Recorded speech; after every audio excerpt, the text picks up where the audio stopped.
ng anak, uulitin niya lang yung ginawa ng magulang niya sa kanya. Tama po ba? This is my question. If bawat isa sa inyo right now nabubuhay pa po yung mga magulang nyo, kailan nyo man lang gustong bumawi sa kanila?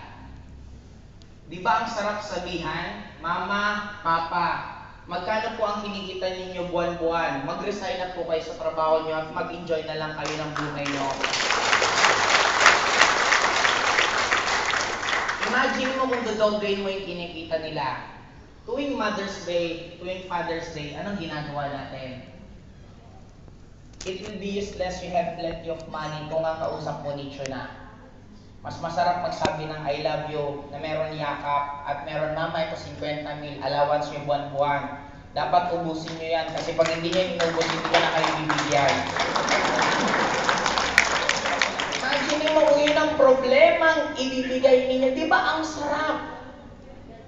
May tanong lang po ako sa inyo. Anong mas importante sa inyo? Trabaho nyo o loved ones nyo?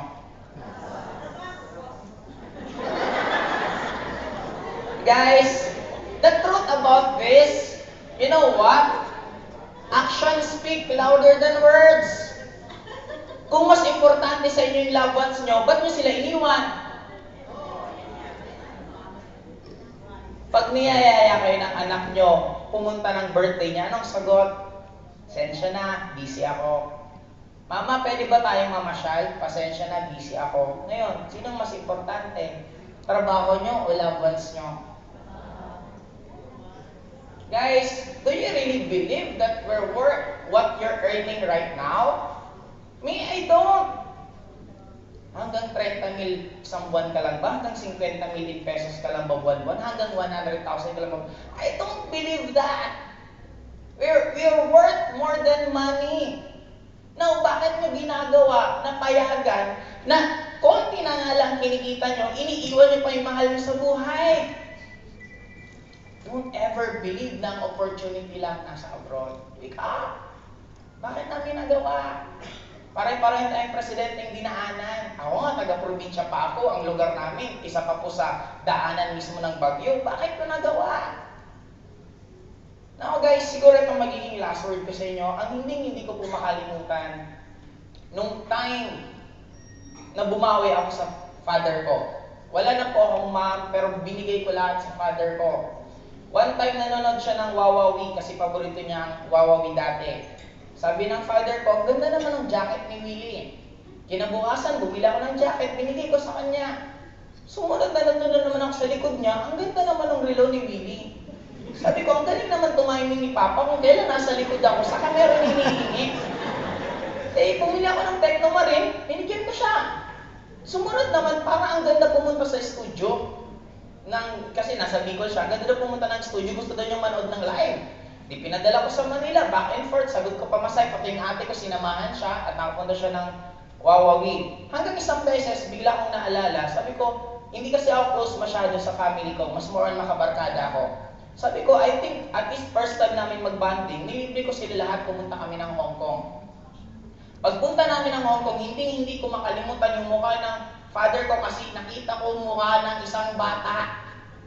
Alam mo kung gaano ka-excited? 1 month before pa lang nagtatanong na anong dadali niyang gamit. Imagine mo yun. Ang pinaka hindi ko makalimutan nung nasa hotel na kami sa Hong Kong. Alas 9 ng umaga, aalis, papuntang Disneyland. Alas 3 ng umaga, gising na. Ang tagal-tagal daw. Sabi ko, Papa, matulog ka na. Ako kasi galawang gimmick. Pag uwi ko, gising na siya. Sabi ko, Papa, matulog ka muna. Gigisingin na lang kita. Pumunta kami ng Disneyland. Sinakay ko yung father ko. First ride, Space Mountain. Ano ang Space Mountain? Yun po ang pinaka-wild na ride ng Disneyland. Sabi ng dalawang ate, at ako bunso, sabi, huwag mong isasama dyan si Papa matanda. My father's already 70 years old. Huwag mong isasama matanda na yan. Sagot ko, age is just a number. I don't believe na may matanda at bata. Do you think, sinong nasunod? Yung ate ko o ako? Ako yung may pera. Ako nang libre sa kanila. Hindi ko ibibigay allowance sila pag hindi nila ako sinunod. Sakay kami. Pagbaba, tuwang-tuwa yung father ko. Sabi, walang-wala. Eh, since yun ang pinaka-wild, di wala ng challenge. Di, okay na. Last day.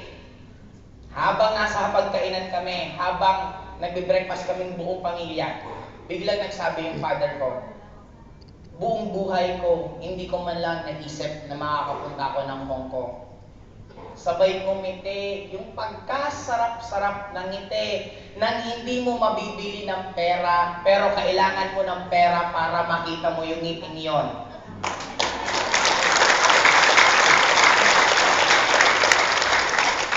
Now the question is, maybe pwedeng sabihin sa akin, I'm okay. Yes, you're okay. But the question is, okay ba talaga yung mga mahal mo sa buhay sa ginagawa mo ngayon? What more kung hindi ka okay? Papalagpasin mo pa ba yung ganitong klaseng opportunity na nangyari sa amin way back 7 years ago? Ngayon, ikaw naman ang nakakaranas na magiging pioneer mismo dito sa UAE.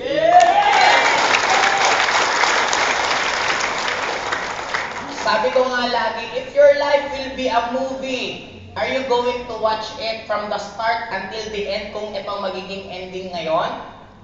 If the answer is no, rewrite your script. Di ba ang sarap? Just imagine me. Last month, halos galing kami United States. After US, nag-Singapore. Ngayon, nasa Dubai. Susunod naman, pupuntang Thailand. Just imagine that kind of life. Ano ba naman konting sakripisyo? Konting dagdag ng eye bag, gawin nyo ng shoulder bag. Konting dagdag na puyat, dagdag na hirap, lubos-lubosin na. At least 1 year from now, mahirapan ka man ng sobra. Eh kung susunod na taon, uuwi ka na ng Pilipinas at ngiti ka na babalik dito. Guys, you can do it. Just believe in yourself. It's very clear. Ask and you shall receive, seek and you will find, knock and the door will be open. Do it, guys. Kami na po mismo, sabi nga, kung pwede namin maipalit sa inyo lahat ng nararamdaman namin.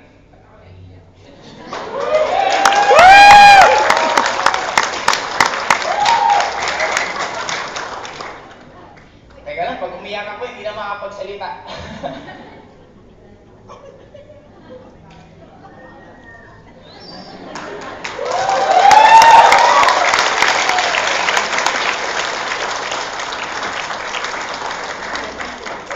Tissue! Ay.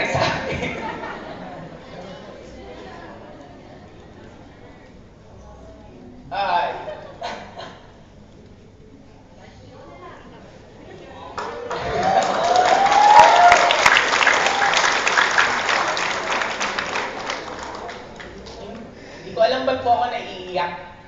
Siguro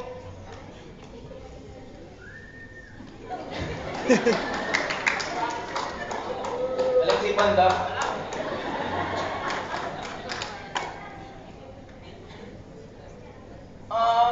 Siguro kaya ako naiiyak. Nakita ko sila tayo isa. I don't believe that there's such thing as race. I don't believe that there's such thing as religion. For me, lahat tayo tao. Lahat tayo mababait.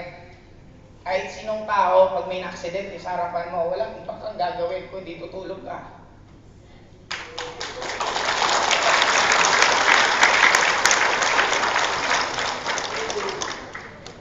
And gusto kong ulit-ulitin.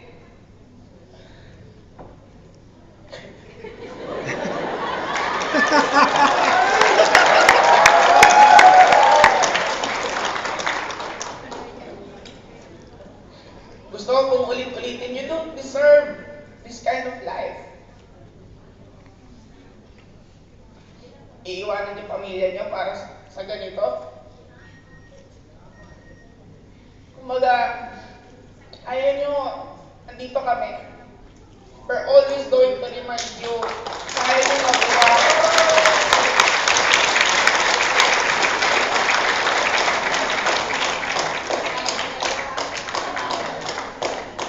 First time ko umiyak ng ganyan.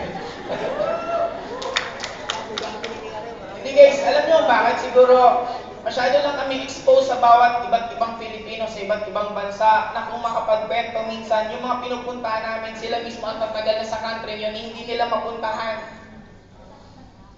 Just imagine kami, nung isang araw, nasa Burj Al Arab kami, naglalakad-lakad, maya-maya, bigla kang bumili ng Rolex. Imagine mo yun. hahayaan ang hindi kayo uuwi sa sarili nyong bansa, sa sarili nating bansa, na hindi ka na bumalik ka man dito, malamang mamamasyal ka na lang talaga. At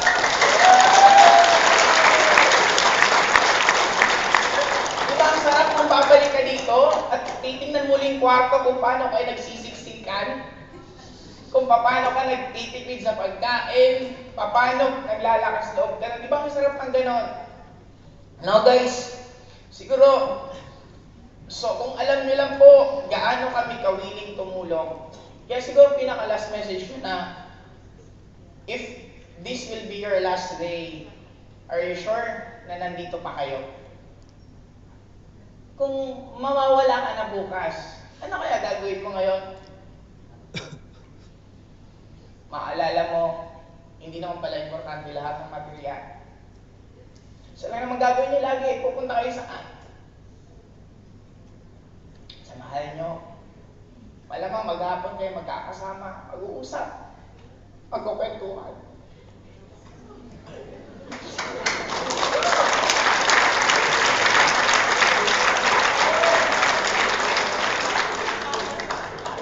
Pasensya na, nawa. Basta guys, siguro, di dire-diretso luwa ko.